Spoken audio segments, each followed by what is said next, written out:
గౌరవించి మీరందరూ 3 మండలాల నుంచి అలాగే తుని టౌన్ నుంచి ఇంత జన సందోహంతో వచ్చిన మీ అందరికీ నమస్కారాలు, కృతజ్ఞతలు. ఇదే ఉత్సాహంతో ఇదే జోష్ తోటి రేపు పొద్దున్న ఎలక్షన్ లో మీరందరూ ఓట్ల వర్షం కురిపిస్తారని ఆశిస్తున్నాను. రాబోయేది మన ప్రభుత్వం, జనసేన, టీడీపీ, బీజేపీ ప్రభుత్వం. తప్పకుండా అభివృద్ధి సంక్షేమ పథకాలు చక్కగా అమలవుతాయి. అలాగే మన తునికి సంబంధించి హౌసింగ్ కానీ, రోడ్స్ కానీ, డ్రైనేజ్ కానీ ఇవన్నీ మనం మెరుగుపరుచుకుందాం.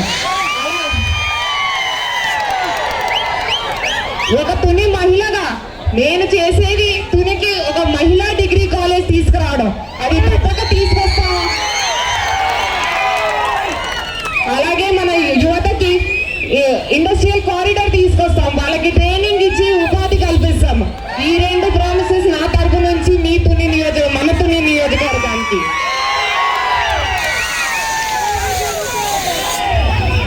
నేను ఎక్కడికి వెళ్ళలేదు, ఇక్కడే ఉండి ప్రజల కోసం నిలబడతాను, ప్రజల కోసం కష్టపడతాను, ప్రజల సమస్యలు తీరుస్తాను, ప్రజలకి అండగా నిల్చుంటాను. జై హింద్, జై తెలుగుదేశం, జై జనసేన.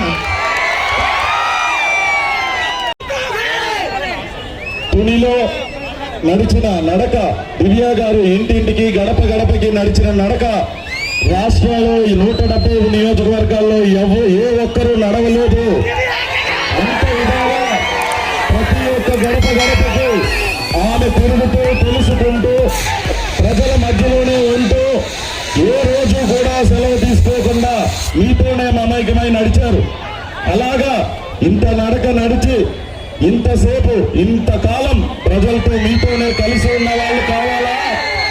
ఎలక్షన్ 15 రోజులున్నా ఇంకా ఏసీ రూమ్ నుంచి బయటికి రాని నాయకుడు కావాలా? మీరందరూ తెలుసుకోవాల్సిన సందర్భం ఇది. ఇన్ని రోజులుగా ఇంత సర్వీస్ చేశారు. ఇక నుంచి ఆమె విద్యావంతురాలు, సౌమ్యురాలు అండ్ రాజకీయం ముందు నుంచి పుట్టినప్పటి నుంచి రాజకీయం తెలిసి ప్రజల సమస్యలు తెలుసుకుంటూ దానికి ఎలా పరిష్కారం చేయాలని ఒకసారి కూడా ఎలవక ముందే మొత్తం పరిష్కారాలు తెలుసుకున్నంత ఆవిడ.